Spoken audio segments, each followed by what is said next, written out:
Welcome to this explainer. Right now, we're going to put on our literary detective hats because every single time you read a poem, the author's actually leaving behind this trail of hidden clues, just waiting for someone like us to uncover them. Our mission today? To track down those exact clues and unlock the deeper truths hiding right there in the text. Okay, let's dive into this. Here's our roadmap for demystifying this whole academic process and turning it into an easy, really logical journey. First, we'll unlock the motif, then we'll compare motif versus theme, walk through 4 steps to analyze, dive into some poetry case studies, and wrap up with a master analysis formula. Let's get to it. Moving right into section 1, unlocking the motif, defining the clues. Let's figure out what these clues actually look like when they're hiding in plain sight. So a motif is essentially a recurring image, a symbol, word, phrase, idea, sound, or even a situation that pops up repeatedly throughout a poem. You can really just think of these repeated elements as breadcrumbs left intentionally by the poet. Say an author keeps bringing up blooming roses, flowers, and spring gardens over several stanzas. They're actively building a motif of nature and growth. These definitely aren't accidents, folks.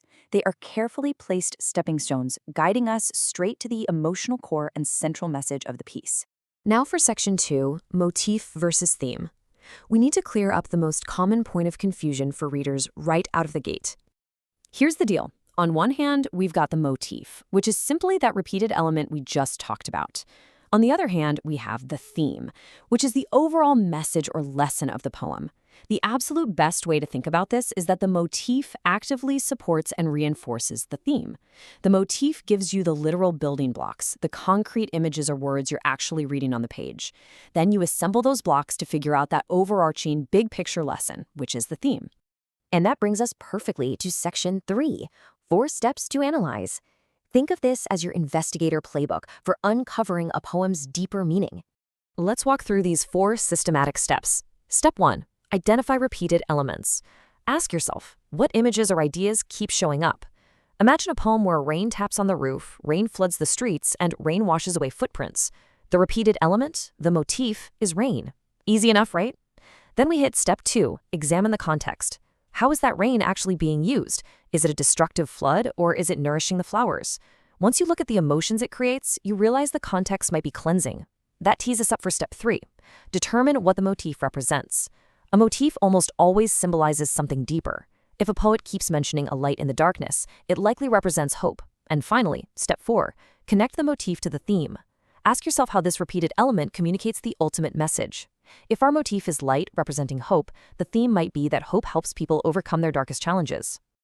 And this brilliantly illustrates how we move from just spotting a word to actually uncovering a powerful message. Let's look at section 4, poetry case studies, and apply these steps. The stars watched over me at night. The stars sparkled through my fears. The stars remained when all seemed dark. As you look at that text, I want you to act as the detective and spot the obvious repeating image. If the word stars immediately jumped out at you, you absolutely nailed step 1. Now, let's break down the rest of the analysis. Step 2 tells us to check the context, right? These stars are appearing during dark, fearful moments. Moving to step 3, what do they represent? Well, because they're actively watching over and sparkling through fear, they symbolize guidance, comfort, and hope. Finally, for step 4, we connect it to the overarching theme. Through this star motif, the poet is showing us that hope remains even in the most difficult situations. Okay, let's try another one. The caged bird sings each day. The caged bird dreams of flight. The caged bird lifts its voice at night. Mentally apply the first step of our playbook here. What's the repeating element anchoring all these lines? So the crucial point is that this bird isn't just a random animal in a cage. It's actively paired with singing, dreaming, and flight. It represents this deep, profound desire for freedom and sheer perseverance. When we connect that representation to the theme, we get the message that people will continue to hope for freedom despite their limitations. Which brings us to section 5, the master analysis formula, aka the ultimate cheat code. But before I hand over this literal literary shortcut, I want you to keep those detective hats firmly on and test your skills. Here's a quick assessment for you. The river flowed beside the town. The river carried stories away. The river sang throughout the night. What motif appears in this poem? Take a second to think about it. You guessed it, spotting the river is step one. The word river acts as a visual and literal anchor for every single line, actively pushing the whole poem forward. Now let's up the stakes a bit with this next excerpt and crack the deeper symbolism. The candle flickered in the storm. The candle glowed through the night. The candle remained until dawn. Apply our steps. What's the motif, and what does it actually symbolize? Okay, so the motif is clearly the candle.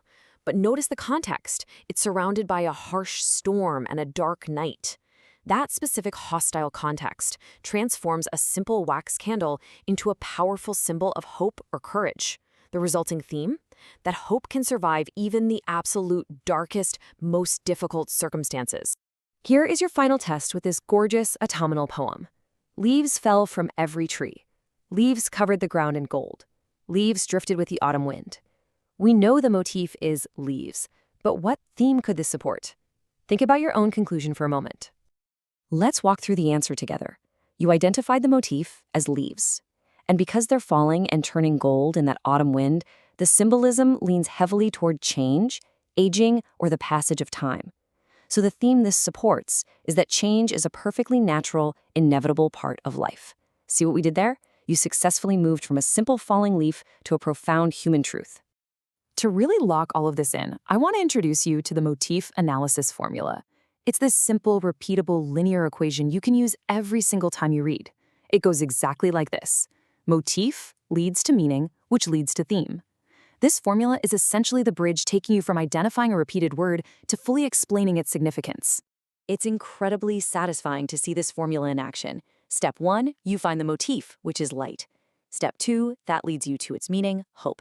And step 3 brings you to the theme. Hope helps people overcome challenges. Motif to meaning to theme, just like clockwork.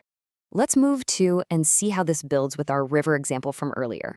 We start with a river as our motif, pointing to the meaning of a journey, which reveals the theme that life is a continual journey. It's clean, it's totally logical, and it works pretty much every time.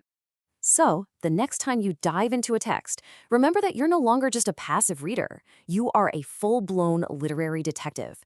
How will you use the motif to meaning to theme formula to uncover the hidden truths in the very next poem you read? The clues are out there waiting for you. Happy analyzing!